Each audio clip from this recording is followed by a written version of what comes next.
안녕하세요. 가족 이야기 채널을 찾아주신 시청자 여러분. 오늘 들려드릴 이야기는 바로 이것입니다. 선을 본 첫날부터 저는 그 남자의 눈빛에 심장이 내려앉는 것 같았어요. 완벽해 보였던 그 남자, 강민준 씨. 하지만 그 완벽함 뒤에는 아무도 모르는 끔찍한 비밀이 숨겨져 있었습니다. 그리고 신혼 첫날 밤, 그는 무려 9번이나 저를 원했습니다. 동이 트자마자 그가 뱉은 한마디에 저는 그 자리에 얼어붙었고 시댁 식구들조차 그 사실을 믿지 못했죠. 과연 그날 밤 무슨 일이 있었던 걸까요? 이야기의 진실이 궁금하시다면 지금 바로 귀 기울여 주시기 바랍니다. 제 이름은 이수현, 나이는 31이고 작은 회사에서 격리로 일하고 있습니다. 첫사랑의 아픈 상처를 겪은 후 저는 7년 동안 혼자였습니다. 늙은 어머니를 모시고 작은 원룸에서 조용히 살아왔죠. 사람들은 여자는 30 넘으면 끝물이라고들 했어요. 그 말을 들을 때마다 가슴 한구석이 시려왔습니다. 제 어머니 박 여사님은 그런 저를 보며 애가 탔죠. 수연아, 여자가 짝없이 살면 어떡하니? 이 엄이 먼저 가고 나면 넌 누구한테 기댈래? 저는 그저 쓴웃음을 지으며 혼자가 익숙하다고 말할 뿐이었습니다. 그러던 6월의 어느 오후, 운명은 한 통의 전화와 함께 찾아왔습니다. 어머니의 오랜 이웃이었던 김 여사님의 전화였죠. 박 여사, 내 남편 쪽 먼 친척 중에 강민준이라고 40살 된 총각이 있어. 집안도 빵빵하고 사람도 점잖은데 성격이 좀 까다로워서 아직 혼자야. 그 말을 듣자마자 저는 거절하고 싶었지만 어머니는 마치 복권이라도 당첨된 사람처럼 기뻐하며 제게 예쁜 옷을 입고 선을 보러 가라고 등을 떠미셨습니다. 마음은 내키지 않았지만 어머니의 간절한 눈빛을 참아 외면할 수 없었습니다. 약속 장소는 석촌호수 근처의 한 카페였습니다. 저는 아무 기대 없이 그저 이 시간을 빨리 끝내고 싶다는 생각뿐이었죠. 하지만 그 남자가 카페 안으로 들어서는 순간 저는 숨을 멈췄습니다. 강민준 씨는 훤칠한 키에 다부진 체격, 꾸미지 않은 듯 하면서도 기품 있는 옷차림을 하고 있었죠. 목소리는 낮고 차분했으며 말수는 적었지만 한마디 한마디가 분명했습니다. 특히 저를 바라보는 그의 눈빛은 단순한 호기심이 아니라 마치 제 모든 것을 신중하게 가늠하는 듯 했습니다. 그가 나지막이 물었습니다. 혹시 과거가 있는 남자는 부담스러우신가요? 저는 고개를 저었습니다. 과거 없는 사람이 어디 있겠어요. 현재에 솔직하면 되죠. 그는 옅은 미소를 지었습니다. 그 미소는 따뜻하면서도 어딘가 낯설어 속을 알 수 없게 만들었죠. 그날 이후 그는 제게 문자를 보내오기 시작했습니다. 다정했지만 극도로 말을 아꼈죠.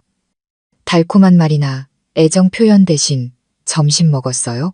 집에 도착하면 연락 줘요. 같은 무심한 말이 전부였습니다. 그런데 이상하게도 저는 그 무심함 속에서 평온함을 느꼈습니다. 어느 날 그가 저를 집에 데려다 주다 골목 어귀에 차를 세우고 말했습니다. 우리 집에 비밀이 하나 있어요. 우리가 정식으로 부부가 되면 말해줄게요. 제가 물었습니다. 대체 얼마나 심각한 비밀이기에 그래요? 그는 그저 깊은 눈으로 저를 바라보며 말했죠. 당신이 도망칠 수도 있고 평생 날 가엾게 여길 수도 있는 비밀. 그 말은 밤새 제 머릿속을 떠나지 않았습니다. 저는 비밀스러운 남자를 두려워했지만 이상하게도 그에게서는 속이려는 의도가 아니라 무언가를 필사적으로 지키려는 듯한 느낌을 받아 믿음이 갔습니다.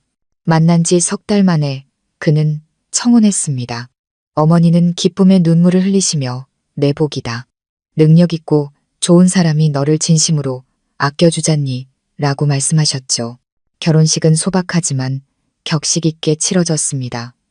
민준 씨는 부를 과시하지 않고 조용히 모든 것을 완벽하게 챙겼습니다. 그를 따라 시댁인 한강이 보이는 고급 빌라에 들어섰을 때 저는 정말이지 압도당했습니다. 호화로워서가 아니라 그 집안에 여성의 사진이 단 한 장도 없었기 때문입니다. 거실은 차갑도록 정갈했고 모든 가구는 새 것처럼 반짝였으며 희미한 소독약 냄새가 났습니다. 제가 물었습니다. 혼자 사세요? 그는 고개를 끄덕였습니다. 오래됐어요. 저는 그의 눈 속에서 형언할 수 없는 슬픔을 보았습니다. 그리고 신혼 첫날 밤 저는 긴장감에 휩싸였습니다. 30 넘은 여자의 결혼에 낭만적인 환상은 없었지만 사랑받고 있다는 느낌만은 받고 싶었죠. 제가 욕실에서 나왔을 때 그는 의자에 앉아 먼 곳을 응시하고 있었습니다. 제가 조용히 그의 이름을 부르자 그가 돌아봤습니다. 그런데 그의 눈빛이 순식간에 달라졌습니다. 오랫동안 억눌려온 불꽃처럼 이글거렸죠.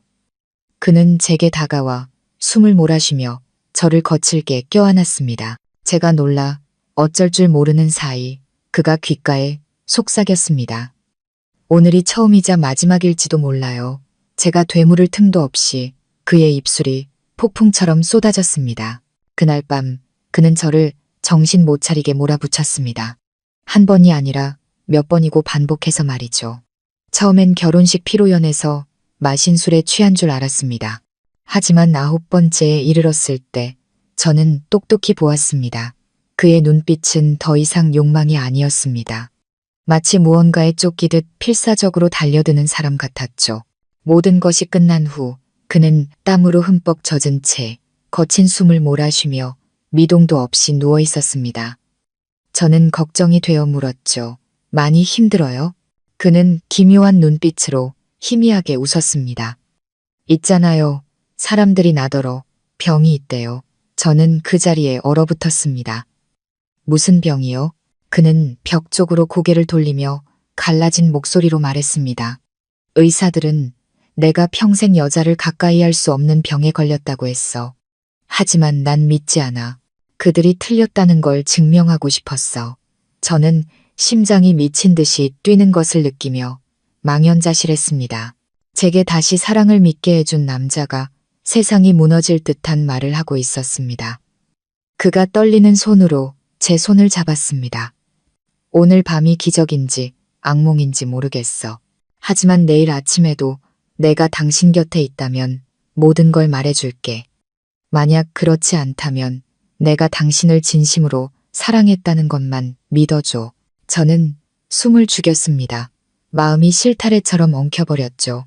창밖에서는 밤바람이 세차게 불어 창문을 흔들었습니다. 고요한 신혼방 안에서 들리는 것이라곤 제 심장 소리와 온몸으로 퍼져나가는 불안감뿐이었습니다. 언제 잠들었는지 모릅니다. 눈을 떴을 때 그는 사라지고 없었습니다. 아침 햇살이 커튼을 뚫고 구겨진 침대 시트를 비추고 있었습니다.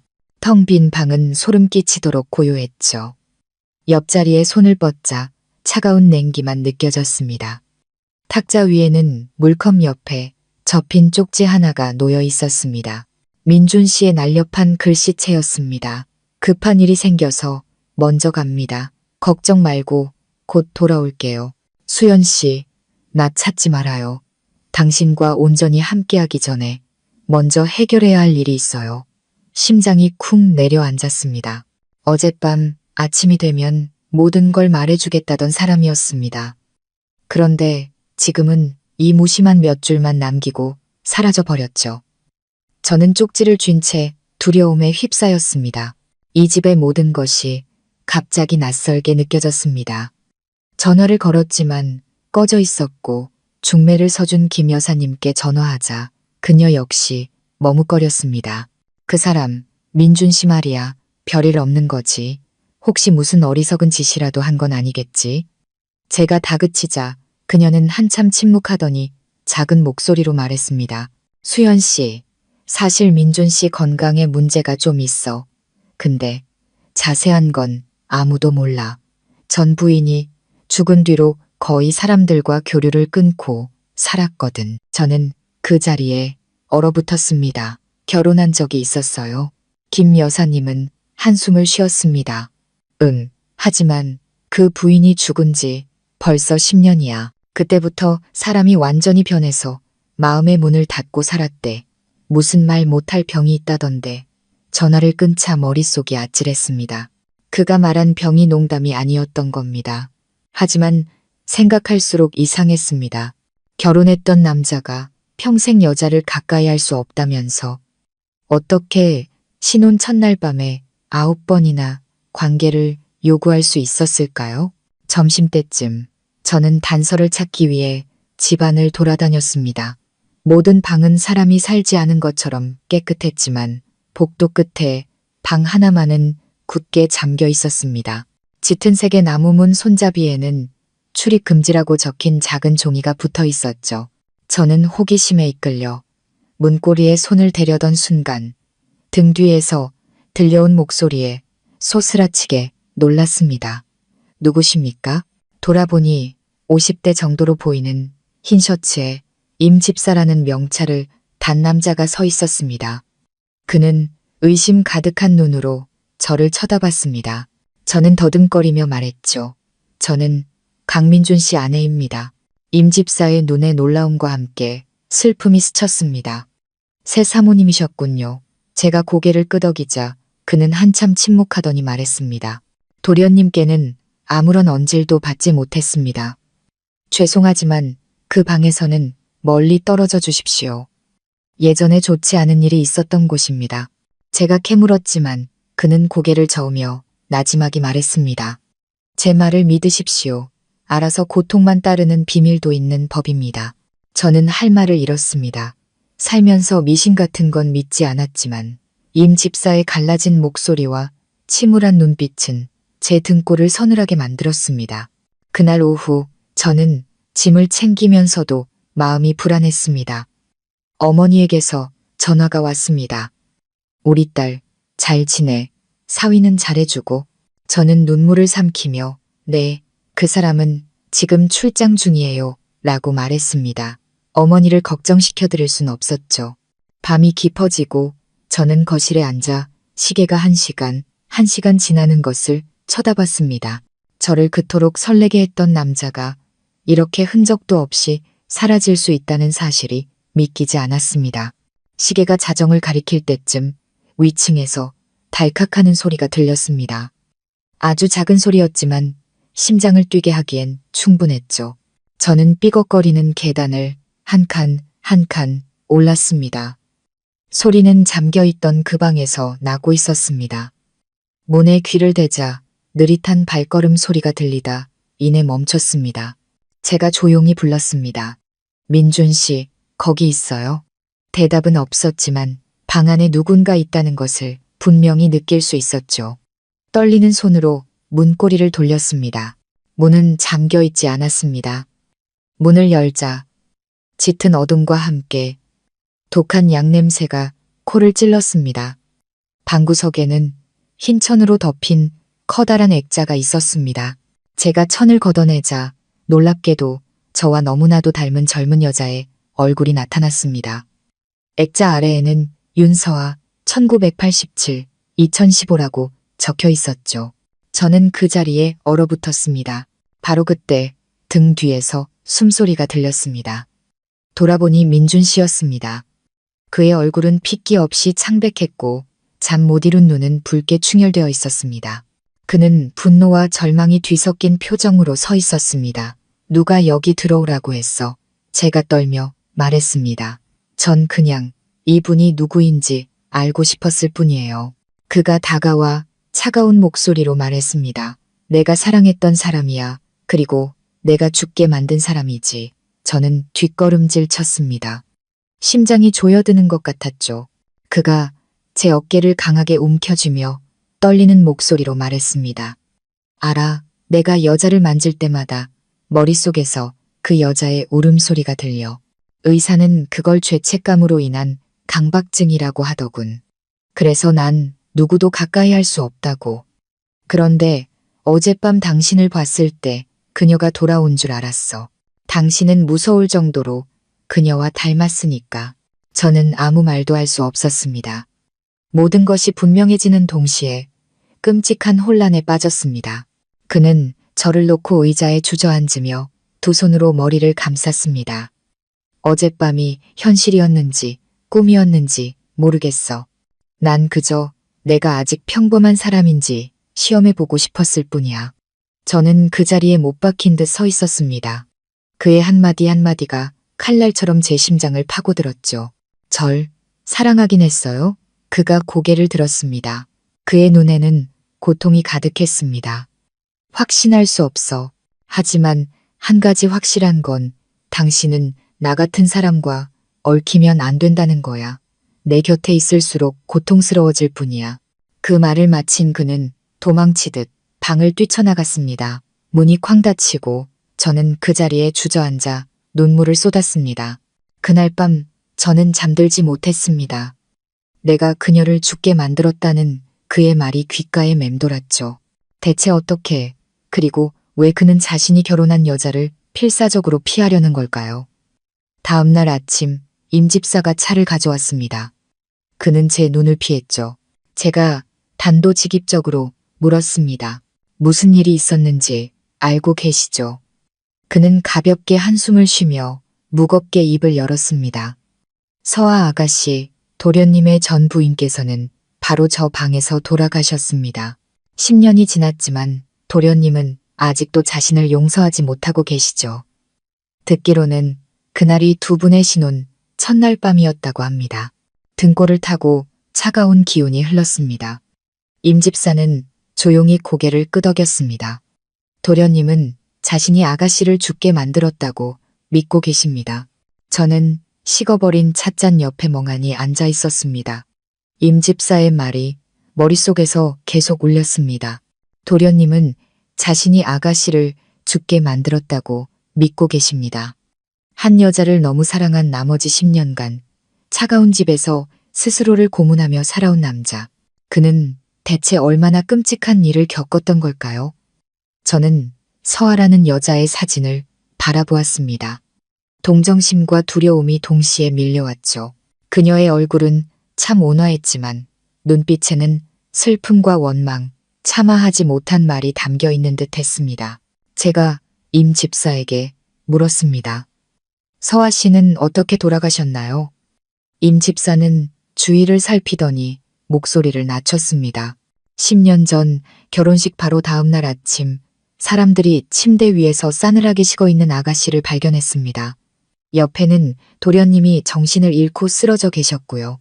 깨어난 도련님은 아무것도 기억하지 못했고 아침에 보니 아가씨가 이미 숨을 거둔 뒤였다고만 했습니다.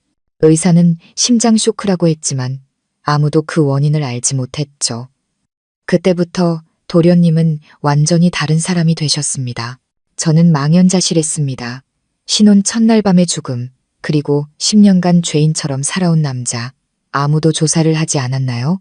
했습니다. 그가 떨리는 목소리로 답했죠. 하지만 양가에서 조용히 덮었습니다. 도련님께서 심한 정신적 충격을 받으셨거든요. 정신과 의사는 도련님이 죄책감 망상증을 앓고 있으며 자신이 아내를 죽였다고 굳게 믿고 있다고 진단했습니다. 저는 손을 꽉 쥐었습니다. 모든 조각이 맞춰지고 있었습니다. 그의 병은 육체가 아닌 과거에 짓눌린 영혼의 병이었습니다. 저는 오후 내내 앉아 생각에 잠겼습니다. 이야기를 들을수록 그에 대한 두려움보다 연민이 더 커졌습니다. 10년간 죄책감에 시달리며 홀로 살아온 남자가 신혼 첫날 밤에 자신이 정상인지 시험하려 했던 행동. 미친 짓처럼 보였지만 실은 너무나도 처절한 몸부림이었습니다. 그날 오후 저는 그를 찾아 나서기로 결심했습니다. 수십 통의 전화를 걸었지만 여전히 꺼져 있었죠. 그의 회사인 대형 건설 그룹을 찾아갔습니다.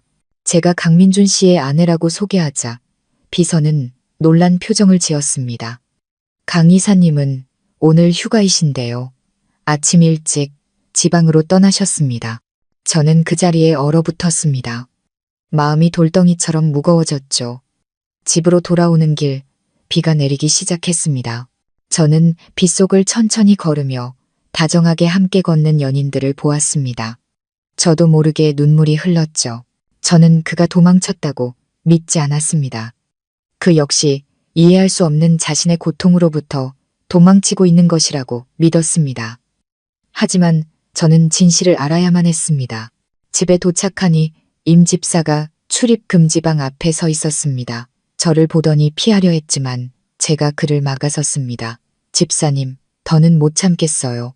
10년 전에 정말 무슨 일이 있었는지 알아야겠어요. 그는 오랫동안 저를 바라보더니 조용히 고개를 끄덕였습니다. 그는 저를 방 안으로 데리고 들어가 먼지 쌓인 커튼을 쳤습니다. 그곳에는 서아 씨의 사진 외에 먼지 덮인 작은 나무 상자가 있었습니다. 그가 상자를 열자 안에는 낡아서 색이 바랜 일기장이 들어 있었습니다. 이건 도련님이 그 해부터 보관해 오신 겁니다. 제가 감히 건드리지 못했지만 이제는 사모님께서 아셔야 할 때인 것 같습니다. 저는 일기장을 폈습니다. 첫 줄은 떨리는 글씨체로 쓰여 있었습니다. 결혼식 날, 나는 행복하다. 그는 다정한 사람이지만 그의 눈빛에는 나를 두렵게 하는 무언가가 있다. 그가 나를 볼 때마다 마치 다른 사람을 보는 것 같다. 저는 한 장 한 장 넘겨 읽었습니다. 읽을수록 등골이 오싹해졌죠. 그는 내가 자신의 옛 연인인 유나라는 사람과 닮았다고 했다. 그녀는 그 때문에 교통사고로 죽었다고. 그래서 그는 다음 생이 있다면 꼭 유나에게 죗값을 치르고 싶다고 말했다. 나는 농담인 줄 알았다. 하지만 어젯밤 그는 나를 유나라고 불렀다. 저는 일기장을 꽉 쥐었습니다. 뒤로 갈수록 글씨는 날카로워졌고 눈물에 번진 자국도 있었습니다. 그는 눈물을 흘리며 내게 달려와 키스했다. 울면서 계속 유나야, 미안해라고 말했다. 나는 내가 유나가 아니라 서아라고 소리쳤지만 그는 나를 더욱 세게 껴안으며 미안하다는 말만 되풀이했다. 무서웠다. 도망치고 싶었다. 여기까지 읽었을 때 제 손은 사시나무처럼 떨렸습니다. 임 집사가 저를 보며 나지막이 말했습니다. 이제 아시겠습니까? 그날 밤 서아 아가씨는 정말로 심장 쇼크를 일으키셨을 겁니다. 도련님께서 혼란 속에서 아가씨를 옛 연인으로 착각했고 그 때문에 아가씨가 극심한 공포를 느끼셨던 거죠. 도련님이 정신을 차렸을 때 아가씨는 이미. 저는 눈을 감았습니다. 눈물이 뺨을 타고 흘렀죠. 그의 모든 고통은 그 미안하다는 말에서 시작된 것이었습니다. 그는 자신이 아내를 죽였다는 죄책감을 10년간 짊어지고 살아왔습니다. 하지만 사실 그 역시 자신의 과거와 강박증의 희생자였던 겁니다. 집사님, 제가 목맨 소리로 물었습니다. 유나라는 분은 누구인가요? 그는 한숨을 쉬었습니다. 도련님의 첫사랑입니다. 자동차 사고로 돌아가셨죠.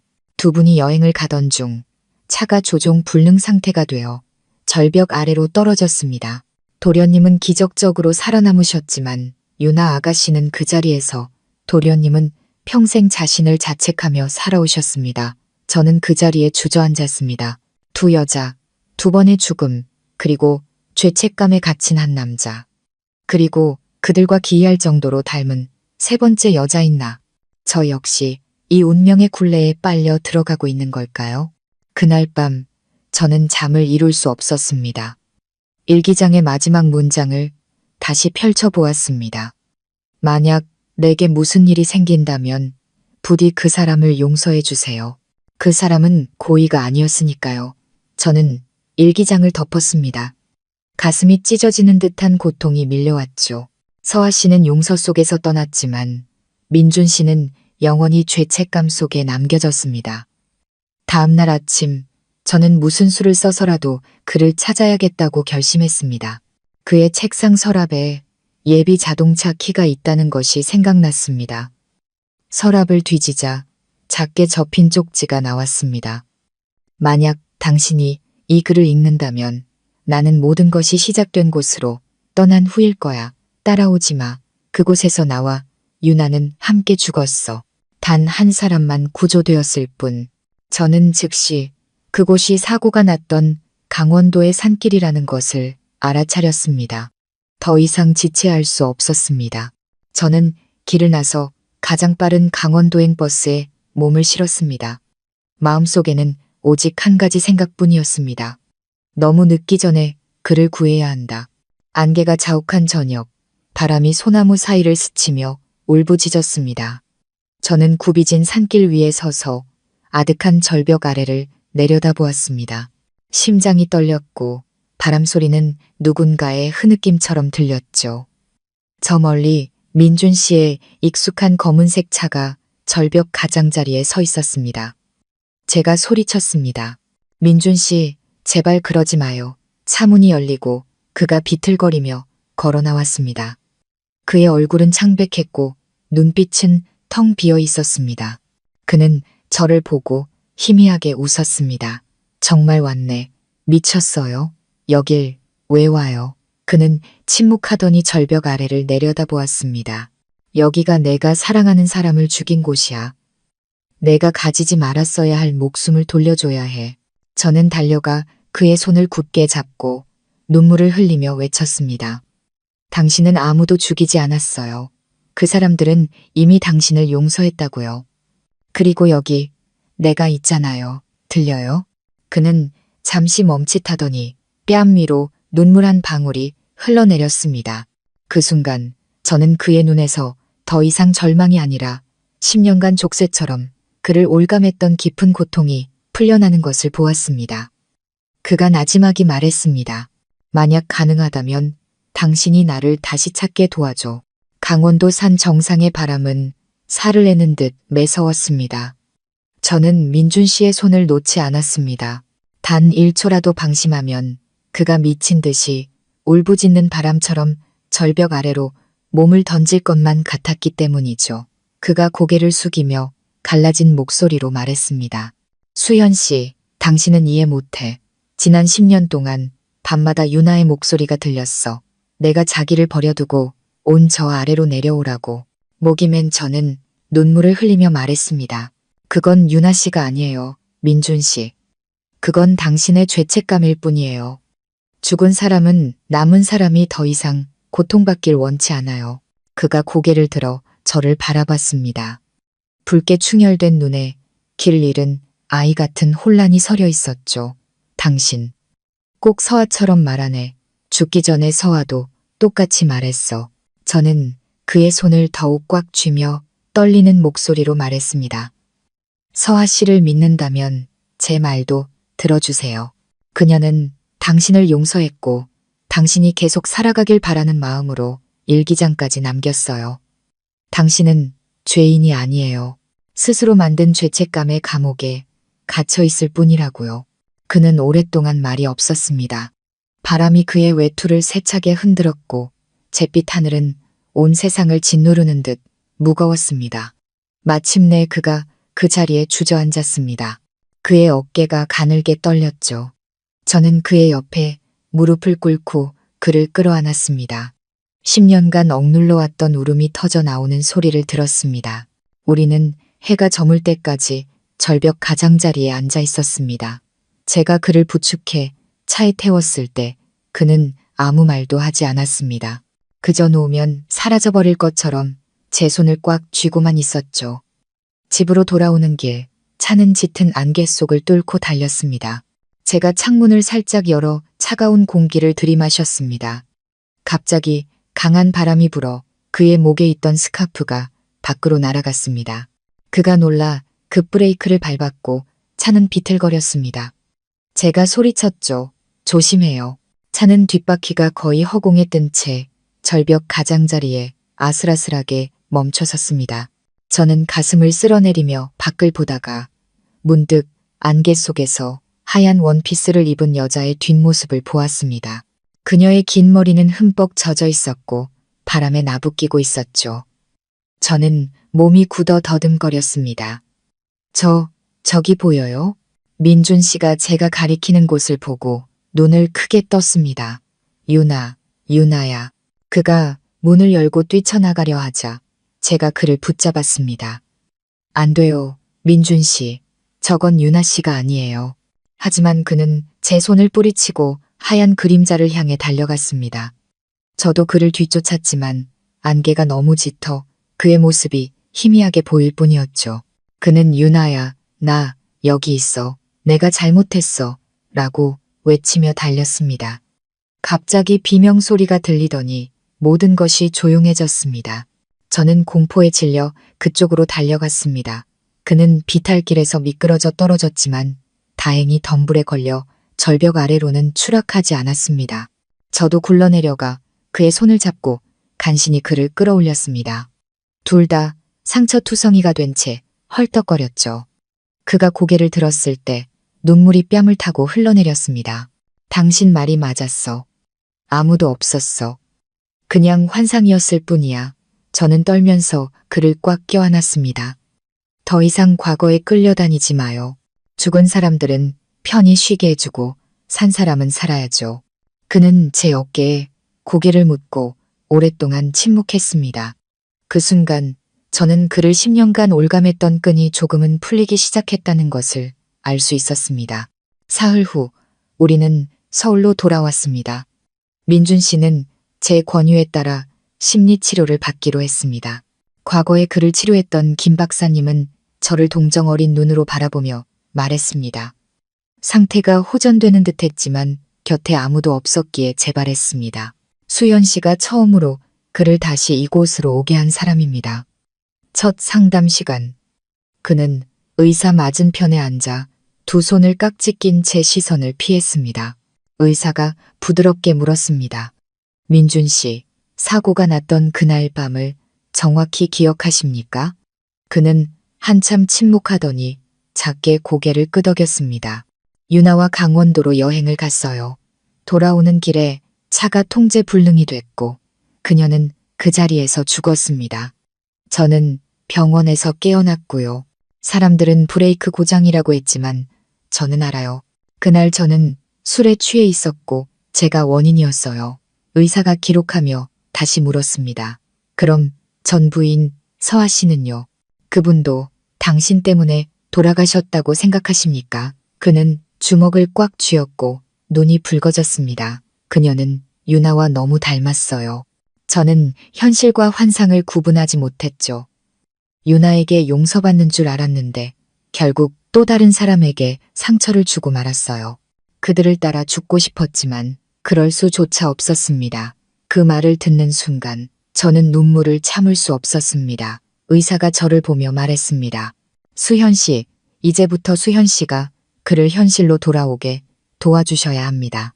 그는 사랑이 여전히 존재하며 자신이 저주받은 게 아니라 단지 과거에 갇혀 있을 뿐이라는 것을 느껴야 합니다. 저는 고개를 끄덕이며 그의 손을 꽉 잡았습니다. 얼마가 걸리든 제가 여기 있을게요. 그 후 며칠 동안 저는 그의 집으로 들어가 함께 지냈습니다. 빌라는 여전히 조용했지만 예전처럼 차갑지는 않았죠. 그는 어린 시절 이야기, 학창 시절, 그리고 운명이 앗아간 순수했던 첫사랑 유나에 대해 조금씩 털어놓기 시작했습니다. 어느 날 오후 제가 부엌에서 요리를 하고 있을 때 그가 작은 상자를 들고 내려왔습니다. 수연아, 오늘 의사 선생님이 과거를 마주해야 한다고 해서 이걸 열어보려고 해. 상자 안에는 긁힌 자국이 가득한 찌그러진 은반지와 예전에 그 산길에서 유나와 함께 찍은 사진이 들어있었습니다. 그는 목이 맨 목소리로 말했습니다. 내가 그녀를 마지막으로 본 곳이 여기야. 이젠 더 이상 간직하지 않을 거야. 그는 집 뒤 호수로 나가 반지를 물속으로 던졌습니다. 저는 그 옆에 서서 물결이 퍼져나가다 사라지는 것을 지켜보았습니다. 문득 노을빛이 호수면에 반사되어 눈부신 빗줄기를 만들었습니다. 그가 나지막이 말했죠. 보여? 유나가 웃는 것 같아. 저는 눈물 어린 미소를 지었습니다. 아마 당신이 마침내 자신을 용서하게 된 걸 축하해주는 걸 거예요. 그가 저를 돌아서 오랫동안 껴안았습니다. 고마워. 당신이 없었다면 난 아마 이 세상에서 사라졌을 거야. 저는 그의 가슴에 머리를 기댄 채 힘차게 뛰는 그의 심장 소리를 느꼈습니다. 처음으로 저는 그가 과거에 지친 그림자가 아닌 진짜 살아있는 사람으로 느껴졌습니다.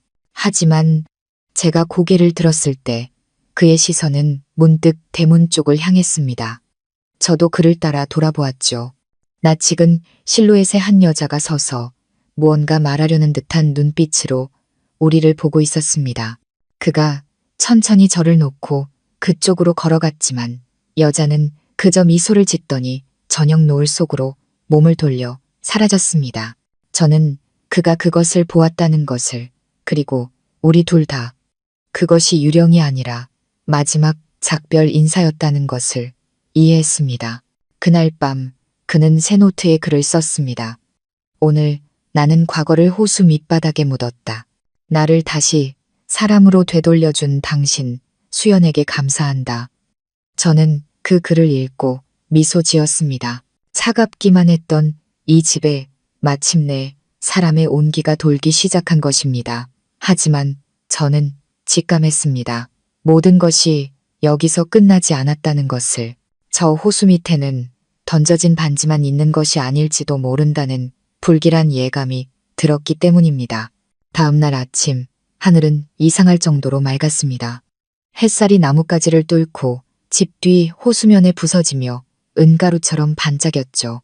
저는 김이 모락모락 나는 찻잔을 들고 테라스로 나갔습니다. 민준 씨가 치료를 받기 시작하면서 집에 생기가 돌기 시작했죠. 그는 더 이상 한밤중에 경기를 일으키며 깨지 않았습니다. 저는 어제 그가 반지를 던졌던 호수를 바라보았습니다. 잔잔한 수면 위로 이상한 빛이 반짝이는 것을 보았죠.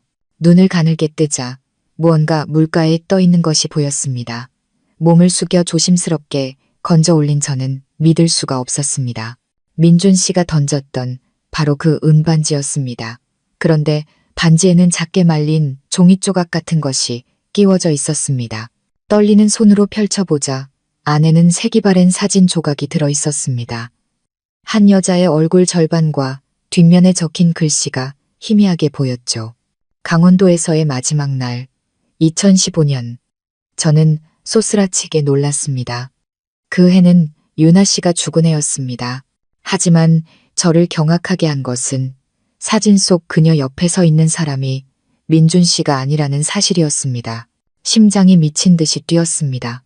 사진 속 남자의 얼굴은 흐릿했지만 빛에 반사된 모습을 통해 그가 민준 씨와는 다른 사람이라는 것을 알 수 있었습니다. 민준 씨와 아주 닮았지만 더 날카로운 인상에 차가운 눈빛을 가진 남자. 서아 씨의 일기장에도 민준 씨의 이야기에도 다른 남자는 등장한 적이 없었습니다. 저는 서둘러 위층으로 올라가 그의 낡은 서류함을 뒤졌습니다. 한참을 찾은 끝에 강민호, 쌍둥이 동생이라고 적힌 서류 파일을 발견했습니다. 저는 망연자실했죠. 그에게 쌍둥이 동생이 있었다니. 바로 그때 방문이 벌컥 열렸습니다. 민준 씨가 창백한 얼굴로 문 앞에 서 있었습니다. 지금 뭐 하는 거야? 제가 놀라 더듬거렸습니다. 호수에서 반지가 떠올랐는데 이 사진이 들어 있었어요. 이 사람 누구예요? 설명해줘요. 그는 사진을 보더니 경악하며 얼굴이 어두워졌습니다. 의자에 주저앉은 그는 두 손으로 머리를 감싸쥐고 발작을 일으키는 사람처럼 떨며 말했습니다. 당신은 이걸 알면 안 됐어. 제가 다가가 말했죠. 민준 씨, 말해줘요. 대체 뭘 더 숨기고 있는 거예요? 이 사람이 누구냐고요? 그가 고개를 들었습니다. 그의 눈은 고뇌로 가득 차 있었죠. 내 동생 강민호야. 유나가 죽던 해에 같이 실종됐어. 저는 그 자리에 얼어붙었습니다. 실종이라니 그게 무슨 말이에요? 그가 씁쓸하게 웃었습니다. 그날 사고에는 나와 유나만 있었던 게 아니야. 민호도 함께였어. 그는 창가로 걸어가 호수를 바라보며 한 글자 한 글자 힘겹게 말을 이었습니다. 민호는 유나가 나를 만나기 전에 사귀었던 사람이야. 가난하고 볼품없다는 이유로 유나가 헤어지자고 했지. 나중에 유나가 동창회에서 나를 만나 사랑에 빠졌고 난 그 둘이 그런 사이였다는 걸 너무 늦게 알았어. 저는 심장이 조여드는 것을 느꼈습니다. 그가 떨리는 목소리로 계속 말했죠. 사고가 나던 날 셋이 같이 강원도에 갔어. 내가 운전을 하고 있었는데 민호와 유나가 뒤에서 심하게 다퉜지. 유나는 진실을 말하고 싶다고 했어. 내가 모든 걸 알아야 한다고. 난 과거는 지난 일일 뿐이라고 웃어넘겼지만 민호는 그걸 받아들이지 못했어. 걔가 소리를 지르며 운전대를 낚아챘고 차는 통제력을 잃고 절벽으로 떨어졌어. 그는 말을 멈췄습니다. 밖에서는 바람이 창문 틈으로 울부짖었죠. 내가 정신을 차렸을 때 유나는 싸늘하게 식어 있었고 민호는 보이지 않았어. 경찰은 내 음주운전으로 결론 내렸지만 난 알아. 그때 운전대를 잡은 손은 내 손이 아니었어. 저는 머릿속이 하얘진 채 서 있었습니다. 그럼 민호 씨는 아직 살아있을 수도 있겠네요. 그가 고개를 저었습니다. 10년이야. 아무도 몰라. 난 걔가 죽었다고 생각했어. 하지만 이 사진을 보니 이제 확신할 수가 없어. 등골을 타고 차가운 기운이 흘렀습니다. 만약 민호가 살아있다면 지난 10년간 누군가 조용히 모든 것을 지켜보며 심지어 호수에 떠오른 반지를 통해 사진을 보냈다는 뜻입니다. 제가 그를 보며 간신히 평정을 유지하며 물었습니다. 민준 씨 말고 이 사실을 아는 사람이 또 있나요? 그가 고개를 저었습니다. 아니, 아무도 몰라. 임 집사님조차 그날 민호가 함께 갔다는 사실을 몰라. 사람들이 내가 동생을 죽였다고 생각할까봐 두려웠어. 제가 그의 어깨에 손을 얹었습니다. 이제는 더 이상 침묵하면 안 돼요. 아무리 고통스럽더라도 진실을 찾아야 해요. 그는 침묵하다가 이내 결심한 듯 고개를 끄덕였습니다. 그의 눈빛이 단호해졌죠. 당신 말이 맞아. 이제는 마주할 때가 된 것 같아. 그날 밤 저와 그는 호숫가로 내려갔습니다. 고요한 물 위로 차가운 달빛이 거울처럼 비쳤죠. 민준 씨가 어제 반지를 던졌던 곳으로 손전등을 비추자 빛이 물속으로 가라앉으며 기이한 은빛을 반사했습니다. 그가 물속으로 들어가려 하자 제가 그의 손을 잡았습니다. 위험해요. 사람들을 부를게요. 아니, 그가 말했죠. 이건 내가 직접 해야 해. 그가 물속으로 잠수했습니다. 저는 떨면서 그를 지켜보았습니다. 5분, 10분이 지나도 그는 올라오지 않았습니다. 제가 소리쳤죠. 민준 씨, 어디 있어요? 갑자기 수면이 부서지며 그가 솟아올랐습니다. 그의 손에는 검고 묵직한 무언가가 들려 있었죠. 제가 서둘러 그를 물가로 끌어올렸습니다. 그가 가져온 것을 열었을 때 우리 둘은 경악했습니다. 비닐로 단단히 밀봉된 작은 나무 상자였습니다. 안에는 손으로 쓴 노트가 들어 있었죠. 흠뻑 젖었지만 첫 줄의 글씨는 읽을 수 있었습니다. 이것을 발견한 사람은 알아주시오. 나 강민호는 아직 살아있소. 저는 입을 다물지 못했고 민준 씨는 그 자리에 주저앉아 떨리는 손으로 노트를 쥐었습니다. 민호가 정말 살아있었어. 그가 다음 장을 넘겼습니다. 급하게 쓴 듯한 글씨였죠. 나는 유나를 죽일 의도가 없었다. 그날 그녀는 형에게 진실을 말하려고 했고 나는 그걸 막으려 했을 뿐이다. 차가 추락하고 정신을 차렸을 때 유나는 죽어 있었고 형은 보이지 않았다. 나는 두려워서 도망쳤다. 숲속 주민들의 도움으로 살아남았다. 그리고 지금 돌아와 보니 형은 유나와 기이할 정도로 닮은 새아내를 얻었다. 아마 운명은 아직 끝나지 않은 모양이다. 저는 온몸이 떨렸습니다.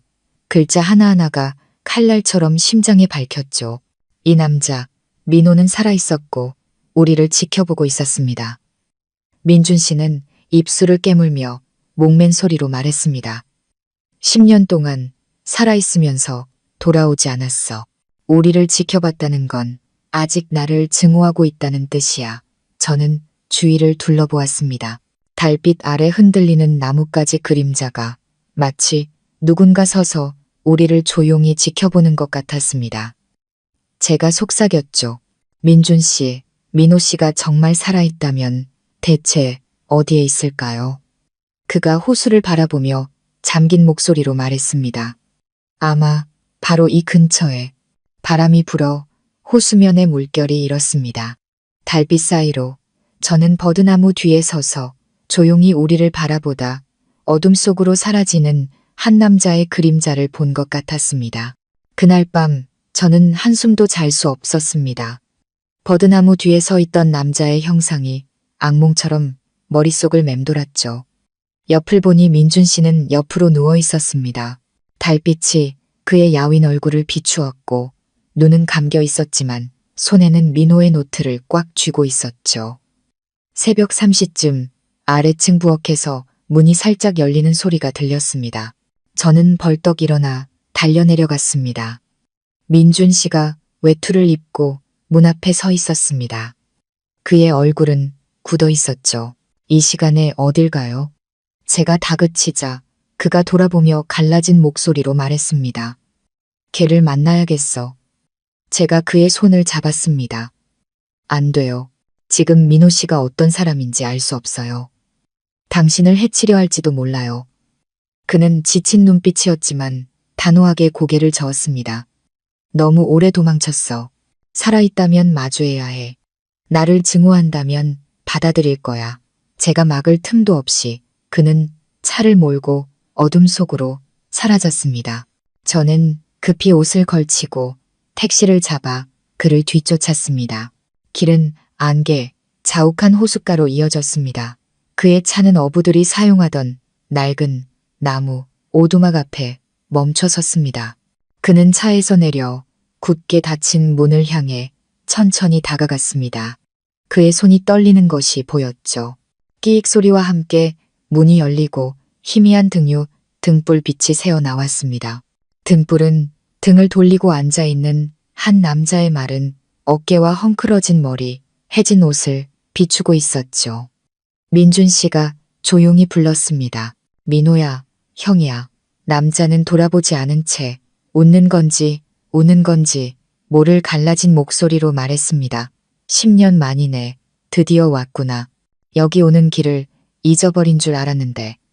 저는 나무 뒤에 숨어 심장이 터질 듯한 것을 느꼈습니다. 민준 씨가 한 걸음 더 다가가며 떨리는 목소리로 말했습니다. 왜 돌아오지 않았어? 난 네가 죽은 줄 알았어.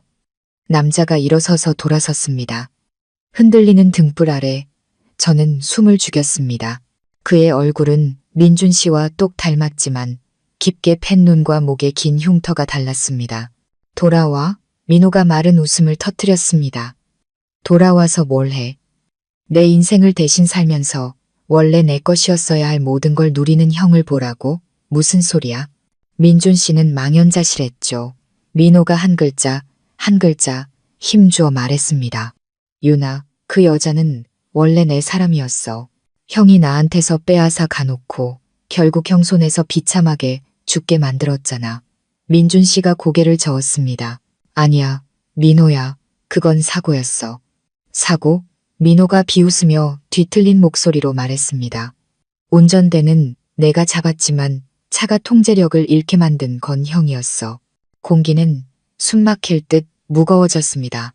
똑같이 생긴 두 남자, 한 명은 죄책감에 시달리고 다른 한 명은 증오 속에서 살아온 두 사람이 마치 한 영혼의 두 조각처럼 마주 보고 있었습니다. 민호가 붉게 충혈된 눈으로 다가왔습니다. 10년 동안 난 유령처럼 살았어. 숲에 숨어서 형이 평온하게 사는 걸, 새장가 드는 걸 지켜봤지. 밤마다 유나가 나를 부르면서 왜 복수하지 않느냐고 묻는 꿈을 꿨다는 걸 형은 알아? 네가 오해하는 거야. 민준 씨가 목맨 소리로 말했죠. 나도 고통스러웠어. 나도 제대로 살지 못했다고. 거짓말. 민호가 소리치며 주머니에서 녹슨 칼을 꺼내 들었습니다. 내가 뭘로 버텼는지 알아? 유나의 원한으로 버텼어. 저는 뛰쳐나가려 했지만 민준 씨는 동생에게서 눈을 떼지 않은 채 가만히 서 있었습니다. 나를 죽여서 내 마음이 편해진다면 그렇게 해. 내가 너한테 빚진 게 너무 많으니까. 그 말에 민호가 멈칫했습니다. 그는 칼을 든 채 손을 부들부들 떨었죠. 왜 무서워하지 않는 거야? 사람을 죽여도 내 고통은 끝나지 않을 테니까. 내가 이미 겪어봐서 알아. 모든 걸 잃게 될 뿐이야. 민호는 거친 숨을 몰아쉬었고 칼이 땅에 떨어졌습니다. 그의 뺨 위로 눈물 한 줄기가 흘러내렸죠. 그가 증오와 고통이 뒤섞인 목소리로 외쳤습니다. 왜 유나는 내가 아니라 형을 택했던 거야. 민준 씨가 다가가 그의 어깨에 손을 얹었습니다. 내가 늦게 나타났기 때문이야, 민호야. 하지만 그녀는 우리가 서로 미워하길 원치 않았을 거야. 유나가 살아있었다면 우리 둘 다 용서했을 거야. 공기가 멈춘 듯 했습니다. 흔들리는 등불이 황량한 오두막 안에서 서로를 껴안은 두 남자의 그림자를 비추고 있었죠. 저는 밖에서 눈물을 흘렸습니다. 그 광경은 고통스러우면서도 한편으로는 안도감을 주었습니다. 마침내 그들은 서로를 죽이기 위해서가 아니라 10년간 묻어두었던 고통을 털어놓기 위해 만난 것입니다. 하지만 바로 그때 탕 하는 날카로운 총성이 울렸습니다. 저는 비명을 지르며 안으로 뛰어들어갔습니다. 민호가 쓰러졌고 그의 옷이 피로 붉게 물들었습니다. 민준 씨가 동생을 끌어안고 절규했죠. 누가 쏜 거야? 문 쪽에서 검은 외투를 입은 중년 남자가 걸어 들어왔습니다. 그의 손에는 아직 연기가 피어오르는 총이 들려 있었죠. 임 집사였습니다. 저놈이 또다시 도련님을 해치게 둘 수는 없었습니다. 그가 숨을 헐떡이며 떨리는 목소리로 말했죠. 10년 전 유나 아가씨를 죽인 것도 바로 저놈입니다. 저는 충격에 휩싸였습니다. 무슨 말씀이세요? 임 집사가 눈물을 흘리며 외쳤습니다. 사고가 나던 날 저는 도련님을 지키기 위해 두 분을 몰래 따라갔습니다. 질투의 눈이 먼 저놈이 운전대를 낚아채는 걸 똑똑히 봤습니다. 차가 절벽으로 떨어진 건 저놈 때문입니다. 제가 달려갔지만 한 사람밖에 구할 수 없었습니다. 바로 도련님이셨죠. 민준 씨는 그 자리에 얼어붙었습니다. 그의 품에 안긴 민호가 피를 토하며 끊어지는 목소리로 말했습니다. 거짓말. 난 고의가 아니었어. 난 그저 유나가 진실을 말하는 걸 막으려 했을 뿐이야. 그러고는 정신을 잃었습니다. 저와 민준 씨는 그 자리에 무릎을 꿇고 눈물로 땅을 적셨습니다. 민준 씨가 동생을 꽉 껴안고 떨며 말했습니다. 민호야, 형이 널 용서할게. 너도 형을 용서해줘. 어둠이 세 사람을 감쌌고 빗소리와 울음소리가 뒤섞였습니다. 3시간 후 구급차가 민호를 싣고 떠났습니다. 다행히 총알이 어깨를 스쳐 지나가 목숨은 건졌다고 했습니다. 민준 씨는 병원 복도에 앉아 붉게 충혈된 눈으로 제 손을 꽉 잡았습니다. 수연아, 이제 모든 게 끝났어. 제가 그의 손을 마주 잡았습니다. 아니요, 아직 안 끝났어요. 당신과 민호 씨는 서로뿐만 아니라 자기 자신을 용서해야 해요. 그가 작게 고개를 끄덕였습니다. 그의 눈빛이 조금 부드러워졌죠. 한 명은 과거에, 다른 한 명은 증오에 잠식되었던 두 남자가 마침내 해방될 수 있을 거라 생각했습니다. 하지만 제가 잠시 돌아선 사이 민호의 침대 옆 탁자에 놓인 휴대폰이 진동했습니다. 화면에 익명의 발신자로부터 온 새 메시지가 떴죠. 저는 무심코 그 글자를 보았습니다. 모든 게 이걸로 끝이라고 생각하나? 유나는 거기서 죽지 않았어. 저는 그 자리에 얼어붙었습니다. 심장이 미친 듯이 뛰었죠. 이 사실을 아는 사람이 또 있다는 말인가? 아니면 유나 씨가 아직 살아있다는 뜻인가? 저는 민준 씨에게 말하려다 입을 다물었습니다. 폭풍 같은 밤이 지나고 막 동이 트는 하늘을 보며 미소 짓고 있는 그에게 차마 말을 꺼낼 수가 없었죠. 제 마음속에는 차가운 불안감이 소용돌이치기 시작했습니다. 민호의 휴대폰에 뜬 메시지에 저는 그 자리에 얼어붙었습니다. 모든 게 이걸로 끝이라고 생각하나? 유나는 거기서 죽지 않았어. 그 글자를 몇 번이고 다시 읽었습니다. 유나가 죽지 않았다니? 그렇다면 지난 10년간 두 형제를 그토록 괴롭혔던 그 여자는 어딘가에 살아있다는 뜻입니다. 저는 의식을 잃은 채 누워있는 민호를 그리고 창가에 고개를 숙이고 앉아있는 민준 씨를 번갈아 보았습니다. 차마 이 사실을 말할 용기가 나지 않았죠. 저는 조용히 휴대폰을 주머니에 넣고 밖으로 나왔습니다. 병원 복도는 텅 비어 차가운 공기만 가득했습니다. 익명의 번호로 다시 전화를 걸었지만 없는 번호라는 안내만 나올 뿐이었습니다.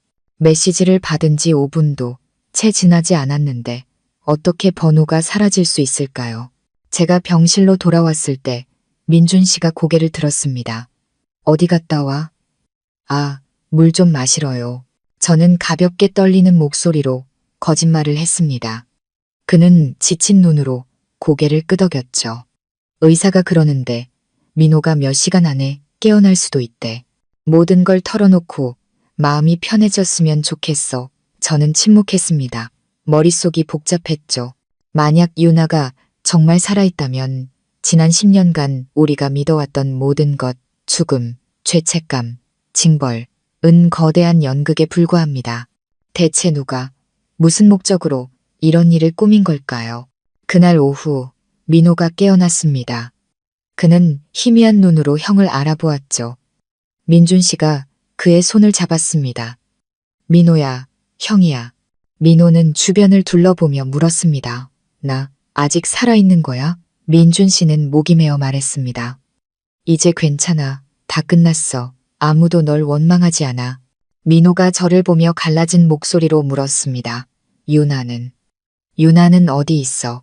그 질문에 저는 숨을 멈췄고 민준 씨는 굳어진 얼굴로 나지막이 대답했습니다. 그녀는 죽었어. 민호야. 민호가 희미하게 웃었습니다. 그의 눈빛이 초점을 잃었죠. 아니, 그녀는 살아있어. 내가 몇 번이나 봤다고. 방 안에는 무거운 침묵이 흘렀습니다. 민준 씨의 얼굴이 창백해졌죠. 무슨 소리야?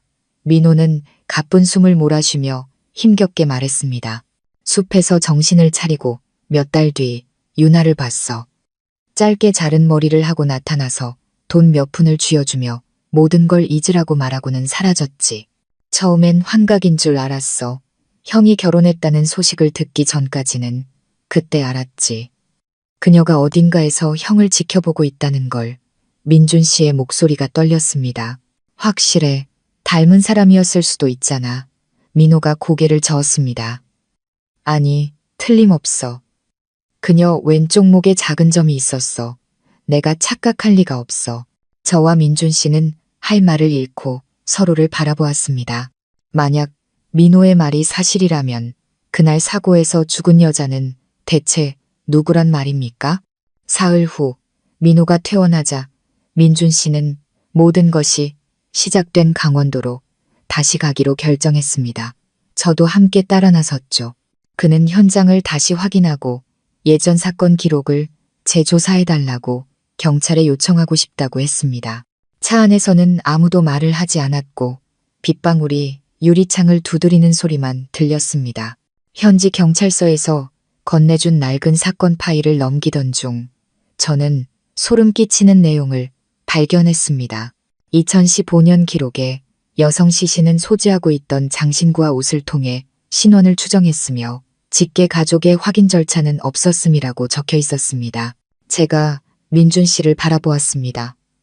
아무도 그 시신이 정말 유나 씨인지 확인하지 않았다는 뜻이에요.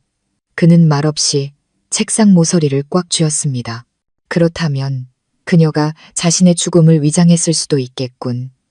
근처에 서 있던 나이든 경찰관이 말했습니다. 그날 우리는 얼굴이 심하게 훼손된 여성 시신 한 구만 발견했습니다. 유가족이 DNA 감정을 거부해서 대조할 수도 없었고요. 누가 거부했나요? 제가 다급하게 물었습니다. 강민준이라는 이름의 남성이었습니다. 저와 민준 씨는 동시에 굳었습니다. 그가 떨리는 목소리로 말했죠. 저는 그런 서류에 서명한 적이 없습니다. 경찰관이 미간을 찌푸렸습니다.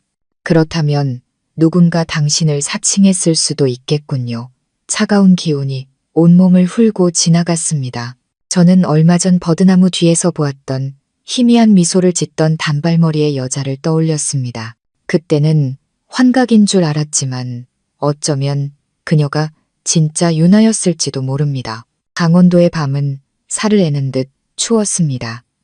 민준 씨는 잠들지 못하고 발코니에 앉아 있었죠. 제가 다가가 그의 어깨에 외투를 걸쳐 주었습니다. 무슨 생각해요? 만약 유나가 살아있다면 왜 그랬을까? 왜 우리를 10년 동안 이런 지옥 속에서 살게 했을까? 저는 대답할 수 없었습니다. 이유 없이 사라지는 사람은 없다는 것을 어렴풋이 짐작할 뿐이었죠. 바로 그때 제 휴대폰이 진동했습니다. 며칠 전 민호에게 문자를 보냈던 바로 그 번호였습니다. 진실을 알고 싶다면 내일 아침 선여호수 근처 낡은 별장으로 와. 경찰은 부르지 말고 혼자 와. 손에서 힘이 빠져나갔습니다. 유나, 그녀일 수밖에 없었습니다. 다음 날 아침 저는 민준 씨에게 시장에 다녀오겠다고 거짓말을 하고 몰래 택시를 타고 호숫가 별장으로 향했습니다. 이끼 낀 소나무 숲 뒤에 숨겨진 별장은 녹슨 철문이 마치 누군가 기다리고 있었다는 듯 살짝 열려 있었습니다. 안으로 들어서자 곰팡내와 함께 희미한 라벤더 향이 났습니다. 어두운 방 안에 짧은 머리에 낡은 스웨터를 입은 여자가 등을 돌리고 서 있었습니다. 제가 조용히 물었죠. 유나 씨, 그녀가 돌아섰을 때 저는 숨을 멈췄습니다. 낡은 사진 속의 얼굴과 똑같았지만 눈빛은 더 깊고 차가웠습니다. 그녀가 옅게 웃으며 말했죠. 당신이 수연 씨, 민준이 아내 맞지? 제가 고개를 끄덕이자 심장이 격렬하게 뛰었습니다. 왜 죽은 척 했어요? 왜 그들을 10년 동안 고통받게 했냐고요. 그녀는 침묵하며 책상 위로 서류 뭉치 하나를 올려놓았습니다. 복수해야 했으니까. 살아서 복수해야 했어. 저는 망연자실했죠. 누구한테요? 그녀가 제 눈을 똑바로 보며 차갑게 말했습니다. 그 두 형제 모두에게. 한 명은 나를 배신했고 다른 한 명은 나를 죽이려 했으니까. 저는 그 자리에 얼어붙었습니다. 유나가 의자에 앉아 차를 따르며 담담하게 말했습니다. 민준이는 그 사고가 자기 탓이라고 생각하겠지만 사실 그날 운전대를 꺾은 건 나였어. 민호가 아직 나를 사랑한다는 걸 알았고 감히 나를 사랑의 내기 상대로 삼은 그 두 형제에게 톡톡히 대가를 치르게 해주고 싶었거든. 제가 경악하며 말했습니다. 무슨 소리예요? 그 형제. 누가 먼저 내 마음을 엇나 내기를 했더라고. 그 사실을 알았을 때 미칠 것 같았어. 나는 그날 죽지 않았어. 물에 빠진 나를 사람들이 구해줬고 그들이 서로를 파멸시키는 걸 보기 위해 사라졌던 거야.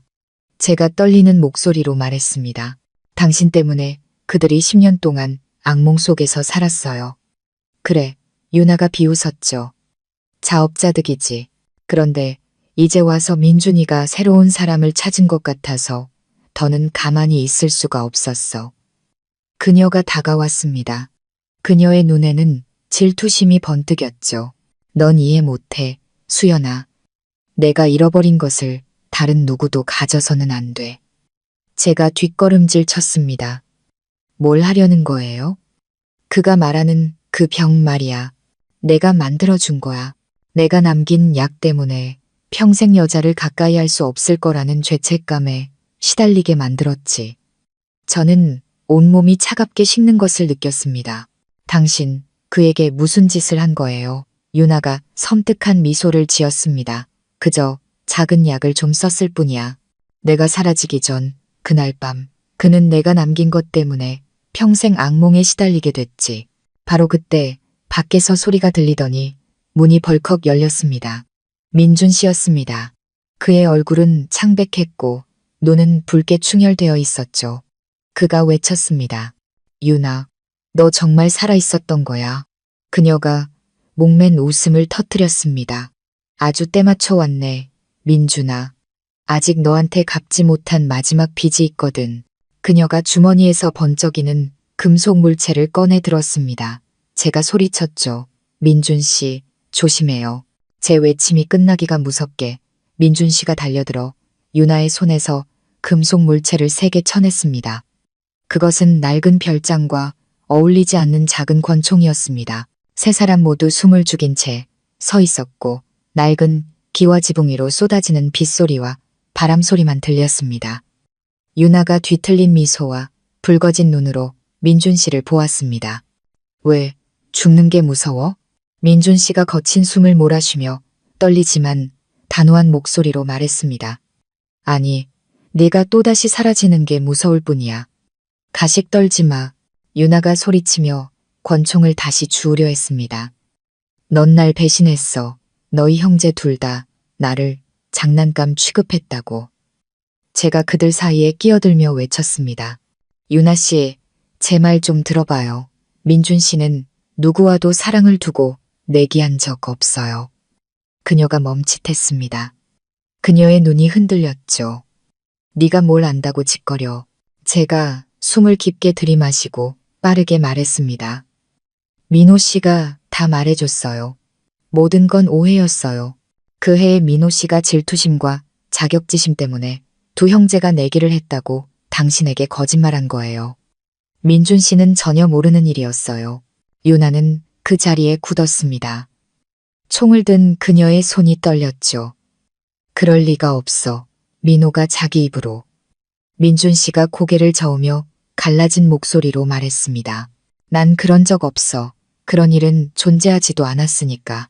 유나야, 넌 내 동생한테 속아서 우리 사이를 갈라놓으려고 했던 거야. 거짓말. 유나가 소리쳤지만 그 목소리는 더 이상 자신의 말을 믿지 못하는 사람처럼 힘이 없었습니다. 제가 천천히 다가가 나지막이 말했습니다. 다시 생각해보세요, 유나 씨. 지난 10년 동안 가장 고통받은 사람이 누구였나요? 두 형제 모두 존재하지도 않는 죄책감 때문에 스스로를 고문했어요. 복수를 해서 당신이 얻은 게 뭔가요? 그녀는 떨면서 눈물을 쏟았습니다. 나는 그냥 그들도 내가 겪었던 배신감과 지옥 같은 기분을 알게 해주고 싶었을 뿐이야. 일이 이렇게 될 줄은 몰랐어. 민준 씨가 조용히 다가가 목맨 소리로 말했습니다. 유나야, 아직도 원망이 남았다면 전부 나한테 풀어. 하지만 수연 씨는 건드리지 마. 이 사람은 아무 관련 없어. 유나가 저를 보았습니다. 그녀의 눈물 젖은 눈에서 저는 더 이상 증오가 아닌 깊은 피로감에 지친 한 여자를 보았습니다. 그녀의 손에서 힘이 빠지며 권총이 차가운 소리를 내며 바닥에 떨어졌습니다. 유나가 그 자리에 주저앉아 얼굴을 감싸고 아이처럼 흐느꼈습니다. 나 너무 지쳤어. 그냥 쉬고 싶어. 제가 달려가 그녀를 부축했습니다. 민준 씨는 굳은 얼굴로 서서 눈물을 흘리고 있었죠. 바로 그때 뒤쪽 문에서 낮고 소름 끼치는 목소리가 들렸습니다. 쉬고 싶다고? 너무 늦었어, 유나. 세 사람이 동시에 돌아보았습니다. 병원에 있어야 할 민호가 비에 젖은 채 서 있었습니다. 그의 눈빛은 얼음장처럼 차가웠죠. 민호야, 민준 씨가 경악했습니다. 네가 왜 여기에 모든 걸 끝내러 왔어. 민호가 안으로 들어섰습니다.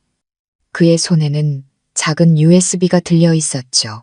여기 오기 전에 10년 전 차에 있던 블랙박스 영상을 확인했어. 형이 항상 사고였다고 말하던 바로 그 영상. 민준 씨가 미간을 찌푸렸습니다. 그 블랙박스는 고장났었잖아. 고장나지 않았어. 민호가 비웃었죠. 누군가 백업해뒀다는 걸 형이 몰랐을 뿐이지. 그가 USB를 낡은 노트북에 꽂았습니다. 화면에 흐릿하지만 차 안에 앉아있던 세 사람의 모습이 나타났습니다. 유나는 뒤에, 민호와 민준 씨는 앞에 앉아 있었죠. 격렬한 다툼 소리가 들렸고 차가 절벽으로 추락하기 직전 유나가 갑자기 운전대를 꺾는 모습이 보였습니다. 저는 입을 다물지 못했습니다. 유나는 굳은 채 입술을 떨었죠. 아니야, 그럴 리가 없어. 난 아무것도 기억나지 않아. 민호가 냉정하게 말했습니다. 네가 모를 줄 알았지. 넌 술에 취해 있었고 그 상태로 비탈길에서 운전대를 잡았어. 민준이 형이 그걸 뺏으려고 했고 나는 소리밖에 지를 수 없었어. 네가 모든 걸 망쳐놓은 거야. 아무도 말을 잇지 못했습니다. 유나는 그 자리에 주저앉아 아이처럼 울기 시작했습니다.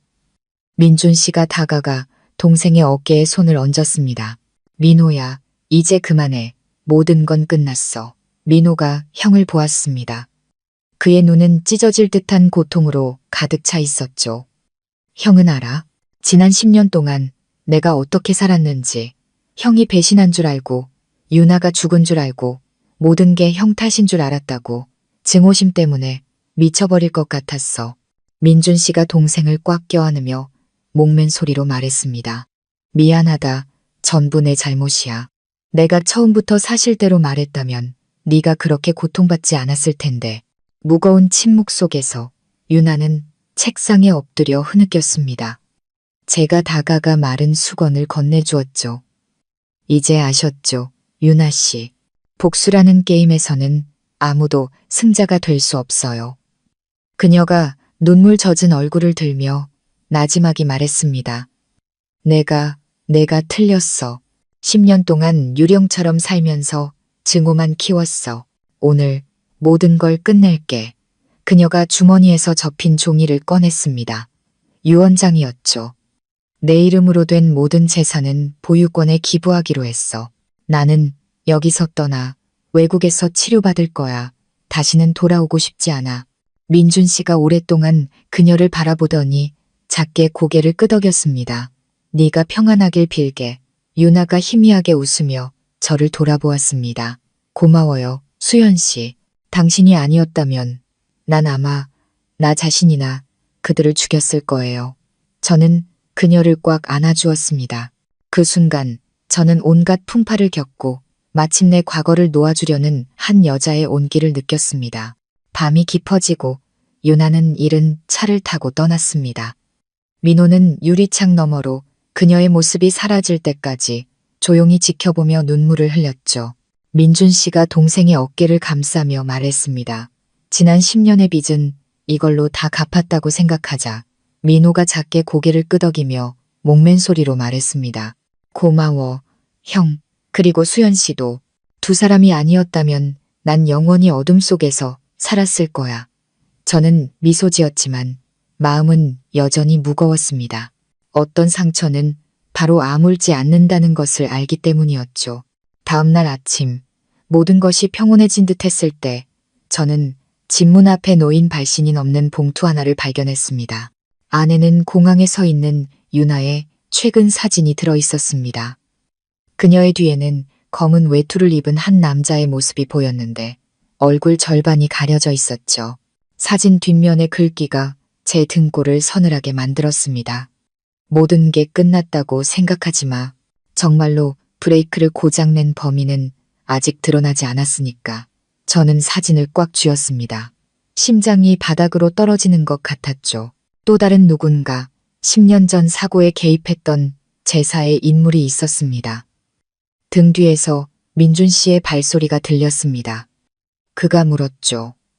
손에 든 거 뭐야? 저는 황급히 사진을 등 뒤로 숨기며 억지로 웃었습니다. 아무것도 아니에요. 그냥 광고지예요. 그가 제 어깨를 감싸며 미소 지었습니다. 그는 몰랐습니다. 그 미소 뒤에서 새로운 거대한 파도가 밀려오고 있다는 것을. 밖에서는 바람이 호수 위를 세차게 불었고 수면은 경고하듯 일렁였습니다.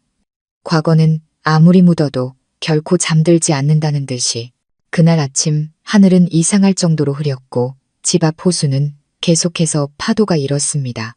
저는 홀로 테라스에 앉아 공항에서 찍힌 유나와 검은 외투를 입은 남자의 사진을 꽉 쥔 채 생각에 잠겼습니다. 사진 뒤에 글귀. 정말로 브레이크를 고장낸 범인은 아직 드러나지 않았으니까. 이 말이 칼날처럼 머릿속을 파고들었죠. 10년간의 고통 끝에 겨우 평화를 찾은 민준 씨에게 차마 이 사실을 말할 수 없었습니다. 하지만 이 평화가 일시적이라는 것, 어딘가에서 누군가 여전히 우리를 지켜보고 있다는 것을 직감했죠. 그날 오후 저는 사진을 시내 사진관으로 가져가 확대를 부탁했습니다. 인화된 사진을 보던 주인이 사진 한쪽 구석을 가리켰습니다. 이것 보세요. 뒤에 있는 그림자가 우연히 찍힌 게 아니네요. 자세히 보면 흐릿하게 차량 번호판 일부가 보여요. 자세히 보니 49가 23XX라는 번호판 일부가 보였습니다. 49가는 강원도 지역 번호였습니다. 이 사람은 유나를 따라다녔거나 10년 전 사고 현장에 있었던 인물일 가능성이 높았습니다. 저는 번호판 사진을 찍어 교통과에서 일하는 옛 친구에게 보냈습니다. 몇 시간 뒤 답장이 왔죠. 차량 소유주는 임진성, 고향은 부산, 직업은 부동산 관리. 등록된 주소가 자네 시댁 집사님인 임 집사님 주소와 일치하는데 저는 그 자리에 얼어붙었습니다. 임 집사님, 지난 10년간 민준 씨 곁을 충직하게 지켰고 도련님을 지키기 위해 민호를 썼던 그 남자. 온몸이 차갑게 식으면서 흩어져 있던 모든 조각이 맞춰졌습니다. 모든 것을 뒤에서 조종한 사람은 바로 임 집사였습니다. 저는 서둘러 집으로 달려갔습니다. 집안은 시계 소리만 들릴 정도로 조용했죠. 민준 씨는 위층에서 서류를 보고 있었기에 부를 수 없었습니다. 저는 임 집사님이 늘 차를 마시던 뒷마당으로 갔습니다. 의자는 비어 있었지만 온기가 남아 있었고 탁자 위에는 아직 김이 나는 찻잔과 함께 주지라는 이니셜이 새겨진 낡은 열쇠 꾸러미가 놓여 있었습니다. 진성의 이니셜일까? 그가 숨겨온 진짜 이름일까? 제가 생각에 잠겨 있을 때 문 쪽에서 자동차 엔진 소리가 들렸습니다. 창밖을 보니 임 집사님이 검은색 차를 몰고 황급히 떠나고 있었습니다. 차량 번호는 49가 23XX 사진 속 번호와 일치했습니다. 저는 즉시 오토바이를 타고 그를 뒤쫓았습니다. 그는 호수를 돌아 교외에 버려진 공장지대로 향했습니다. 먹구름이 몰려오고 번개가 번쩍였죠. 저는 나무 뒤에 숨어 임 집사님이 차에서 내려 공장 안으로 들어가는 것을 지켜봤습니다.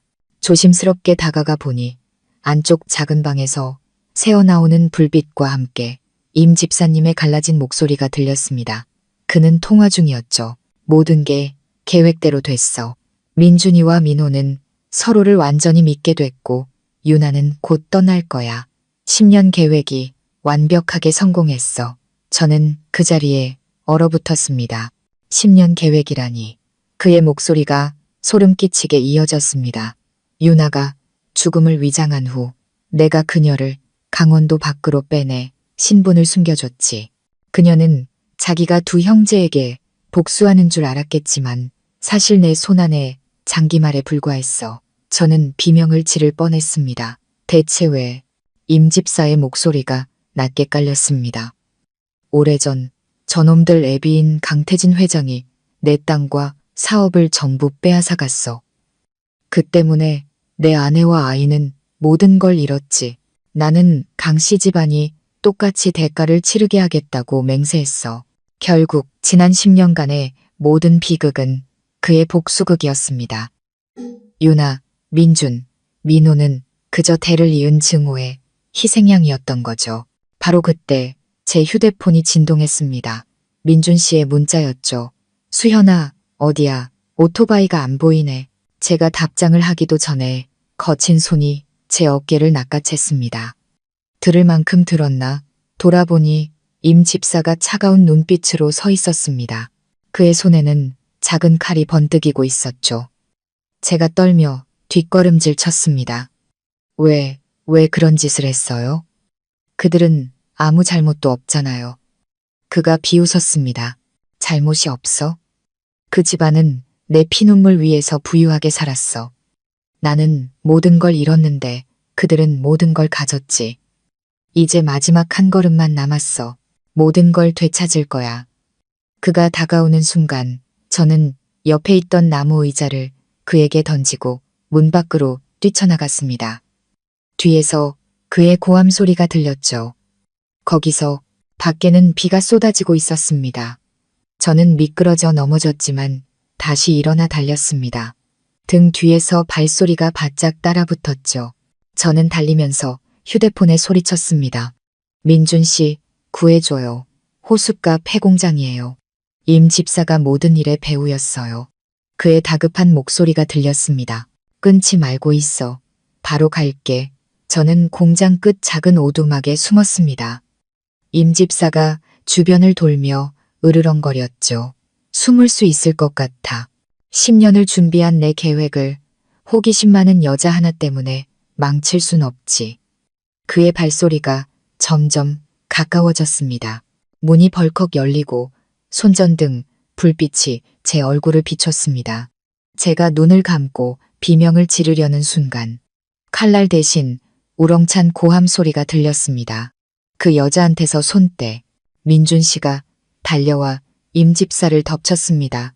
두 사람이 격렬하게 몸싸움을 벌였고 임 집사의 손에서 떨어진 칼이 제 발 앞으로 미끄러져 왔습니다. 제가 떨리는 손으로 칼을 집어들고 외쳤습니다. 멈춰요. 그 사람 다치게 하지 마세요. 임 집사는 계속 발버둥 쳤지만 민준 씨에게 단단히 제압당했습니다.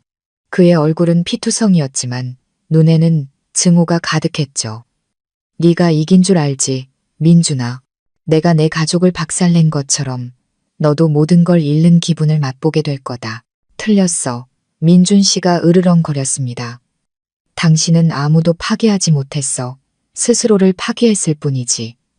바로 그때 경찰 사이렌 소리가 울려 퍼졌습니다. 민호가 경찰관 2명과 함께 나타났죠. 수갑이 채워진 임 집사는 미친 듯이 웃었습니다. 이게 끝인 줄 알아? 아직 1명 더 남았어. 너희가 가장 신뢰하는 사람 말이야. 그 말에 우리 모두는 그 자리에 얼어붙었습니다. 경찰이 그를 끌고 갔지만 그의 눈은 제게 고정된 채 마치 그 사람은 바로 내 곁에 있다고 말하는 듯 했습니다.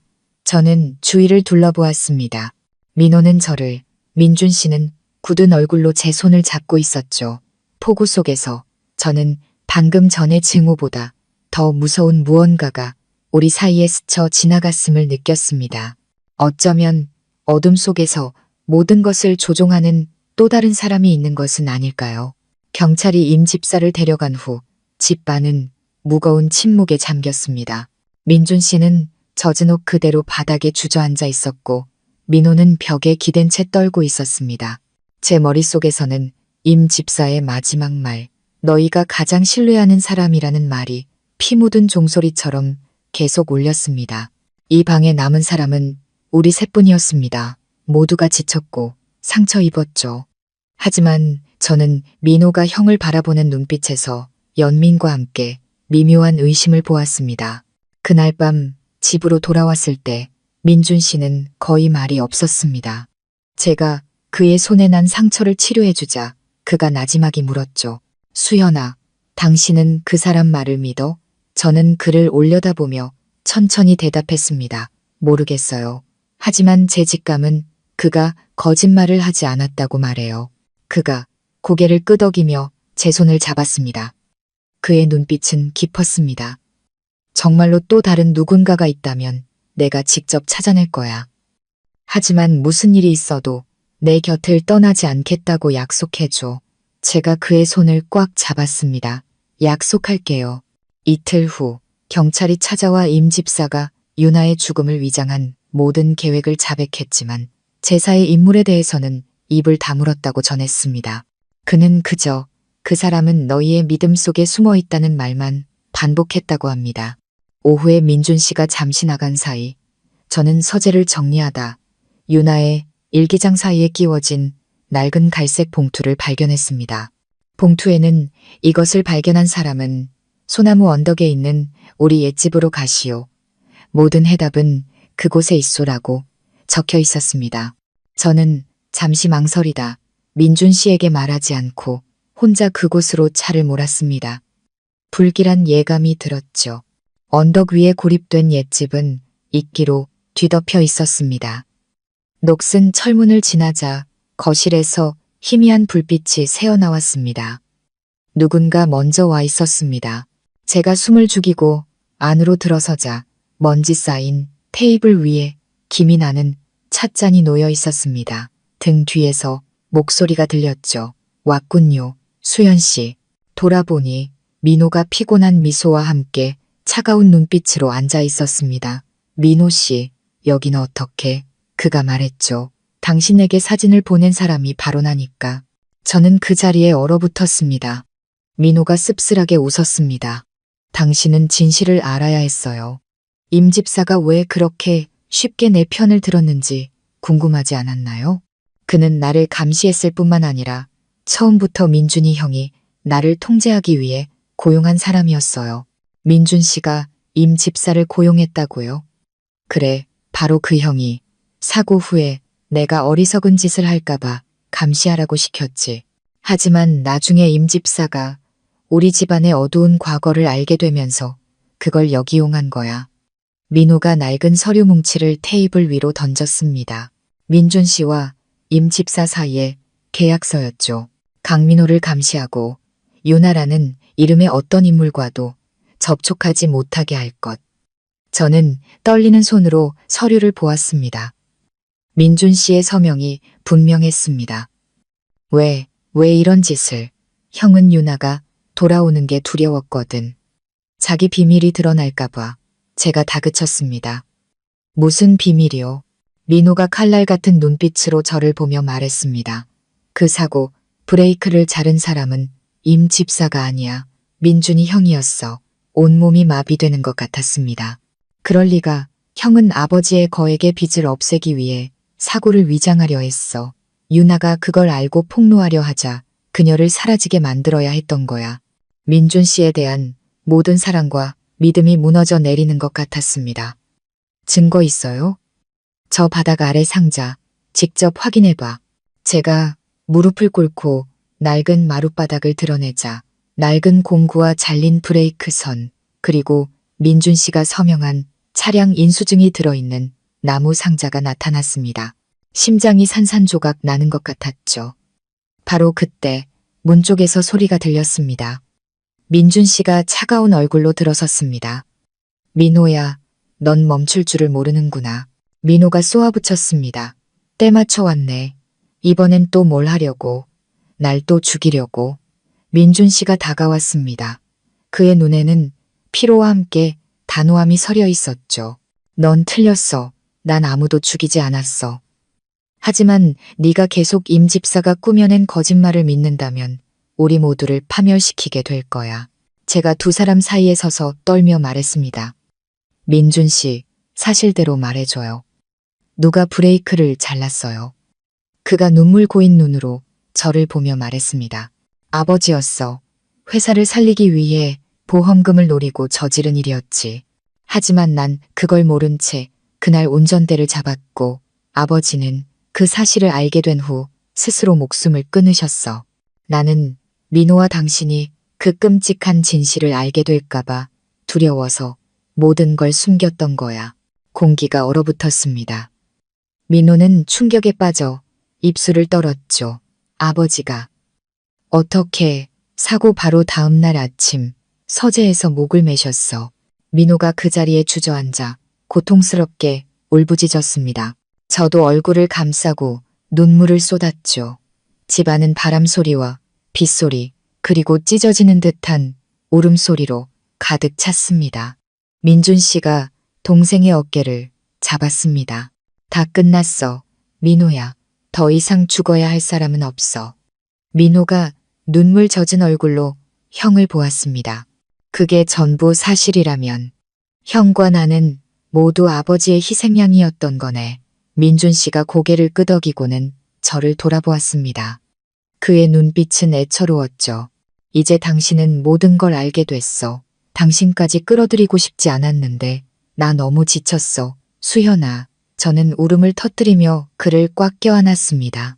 민호는 우리 둘을 보더니 조용히 휴대폰을 들어 경찰에 신고했습니다. 모든 진실을 말해야 해. 더 이상 숨기는 건 없어. 일주일 후 사건은 종결되었습니다. 경찰은 사고의 원인이 두 형제의 아버지인 강태진 회장이 자른 브레이크 선 때문이라고 발표했죠. 모든 오해는 끝났지만 남겨진 세 사람은 예전으로 돌아갈 수 없었습니다. 유나는 정말로 한국을 떠났고 단 한 통의 편지를 보내왔습니다. 증오는 고통을 마주할 용기가 있을 때 끝나는군요. 부디 당신들은 내가 갖지 못한 평화를 찾길 바랍니다. 저는 편지를 읽으며 눈물을 흘렸습니다. 민준 씨가 제 어깨에 손을 얹으며 말했죠. 10년간의 비극, 이제 남은 건 진실에 대한 빚을 갚으며 살아갈 사람들 뿐이야. 밖에는 해가 뜨고 있었습니다. 거울처럼 고요한 호수면 위로 한때 어둠에 잠식되었던 세 사람의 그림자가 진실의 빛을 받아 길게 드리워졌습니다. 진실이 밝혀진 후 집 안에는 긴 침묵이 흘렀습니다. 아무도 과거를 언급하지 않았지만 모두의 마음속에는 말없는 상처가 남았죠. 저는 모든 것이 끝난 후에 첫 아침을 똑똑히 기억합니다. 민준 씨는 테라스에 서서 커피를 든 채 호수를 바라보고 있었습니다. 그의 얼굴은 야위었고 머리에는 희끗희끗한 새치가 보였죠. 마치 거대한 폭풍을 지나온 사람처럼 보였습니다. 제가 다가가 조용히 물었죠. 괜찮아요? 그가 희미하게 웃으며 말했습니다. 괜찮은지 아닌지는 이제 중요하지 않은 것 같아. 적어도 이젠 진실을 알게 됐으니까. 저는 생각했습니다. 어떤 진실도 사람을 편안하게 해주지는 않는다고. 다만 수많은 상처 속에서 살아남기 위해 받아들이는 법을 배울 뿐이라고 그가 말했습니다. 회사에 사표 냈어. 지난 10년간 내가 한 모든 일은 아버지와 그리고 거짓과 얽혀 있었어. 이제는 다르게 살고 싶어. 처음부터 다시 시작할 거야. 당신은 그의 깊은 눈을 보며 제가 웃었습니다. 앞으로 길이 어떻든 당신과 함께 갈 거예요. 민호도 변했습니다. 그는 모든 법적 절차를 마친 후 모든 것이 시작되었던 강원도로 돌아가기로 결정했습니다. 떠나기 전 그는 들꽃 한 다발을 들고 우리를 찾아왔습니다. 두 분께 감사 인사를 하고 싶었어요. 수연 씨가 아니었다면 전 아마 증오 속에서 평생 빠져나오지 못했을 거예요. 오늘의 민호에게서는 더 이상 증오의 그림자를 찾아볼 수 없었습니다. 그는 형을 보며 말했죠. 강원도에 가서 커피 농장을 하려고요. 작은 농장을 열어서 형도 시간 나면 가끔 보러 와요. 민준 씨가 미소 지었습니다. 갈게. 그리고 더 이상 혼자 살지 마라. 민호는 고개를 끄덕이고 떠났습니다. 저는 알 수 있었습니다. 그것은 단순히 도시를 떠나는 여행이 아니라 증오와 과거로부터 떠나는 여행이라는 것을. 그 후 며칠 동안 저와 민준 씨는 호숫가 빌라를 함께 정리했습니다. 낡은 가구를 버리고 벽을 새로 칠하고 꽃을 심었죠. 한때 죄책감으로 가득 찼던 집이 점차 평온한 공간으로 변해갔습니다. 어느 날 오후 유나에게서 편지가 왔습니다. 용서받길 바라지 않아요. 다만 제가 사랑했고 증오했던 사람들이 모든 원망은 결국 마음을 썩게 할 뿐이라는 걸 알아주길 바랄 뿐이에요. 저는 치료를 받고 있고 다시는 돌아가지 않을 거예요. 하지만 다음 생이 있다면 거짓도 증오도 없는 모습으로 다시 만나고 싶어요. 편지를 읽고 난 민준 씨가 오랫동안 침묵하더니 말했습니다. 그녀는 미워해야 할 사람보다 가여운 사람이었어. 맞아요. 제가 고개를 끄덕였죠. 우리 모두 그랬어요. 그날 밤 저는 10년 만에 그가 피아노를 치는 모습을 보았습니다. 연주는 조용하고 슬펐지만 어둠 속에서 길을 잃었던 영혼들에게 보내는 따뜻한 작별 인사 같았습니다. 한 달 후 우리는 빌라를 팔고 바닷가 근처의 작은 시골 마을로 이사했습니다. 민준 씨는 가난한 청년들에게 자동차 수리 기술을 가르치는 작은 작업장을 열었고 저는 요리 교실을 열었습니다. 처음에는 힘들었지만 이상하게도 그는 더 이상 인상을 쓰거나 짜증내지 않았습니다.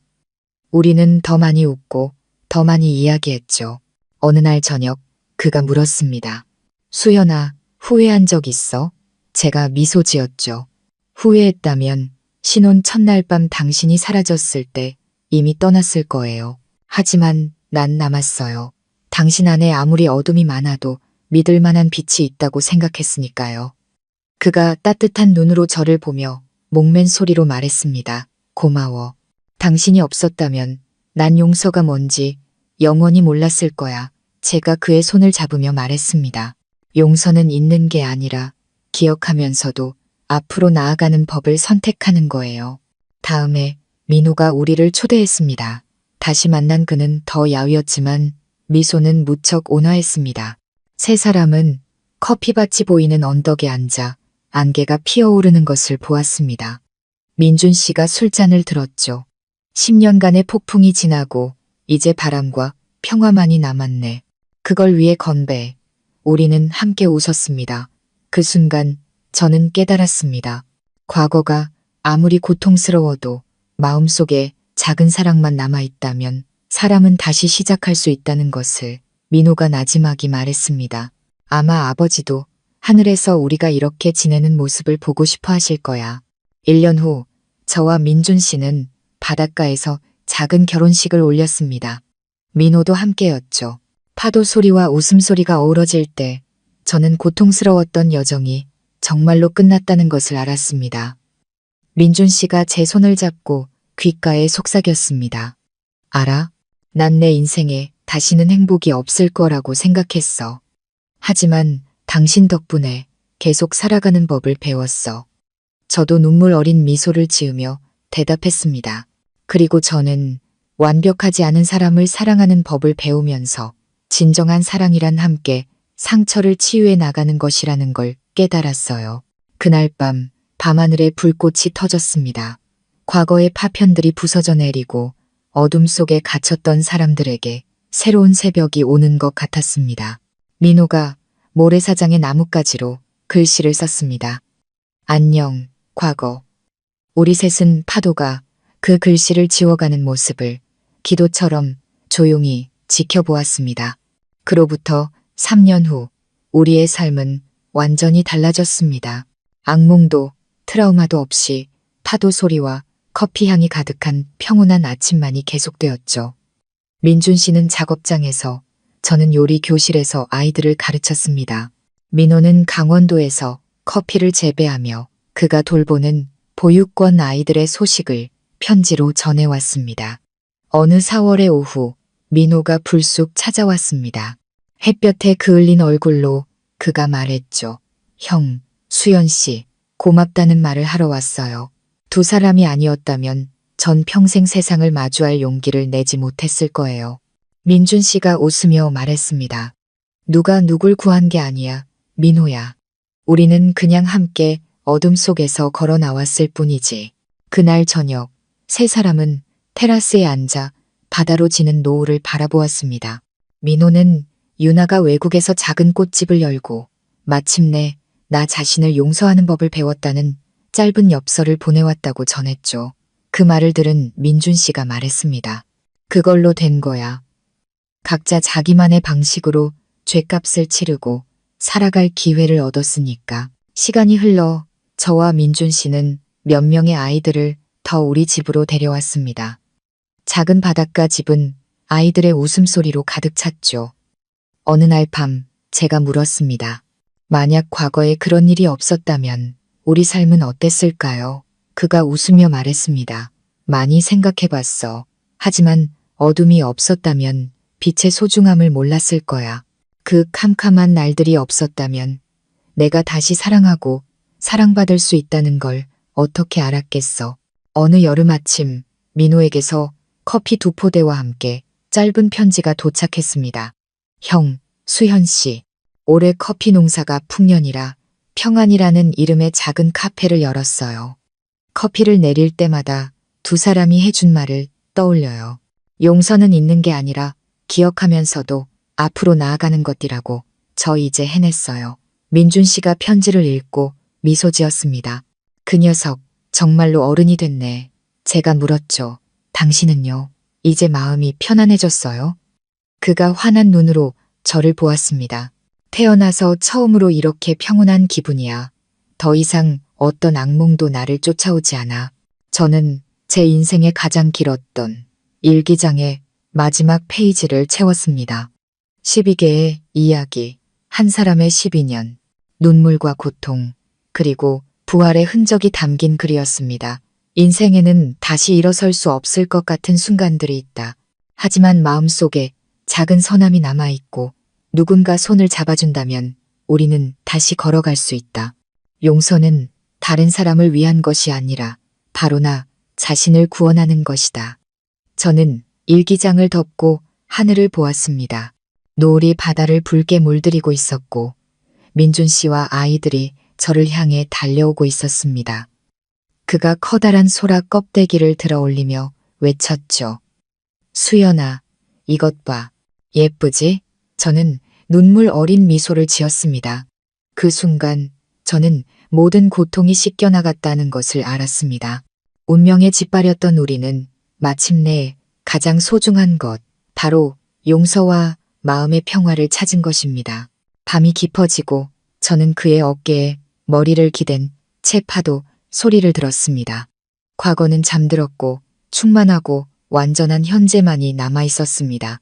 시청자 여러분, 오늘 이야기가 마음에 드셨다면 가족 이야기 채널 구독과 좋아요, 그리고 따뜻한 댓글을 부탁드립니다. 여러분의 관심과 참여는 저희에게 큰 힘이 됩니다. 더 좋은 이야기로 다시 찾아뵙겠습니다.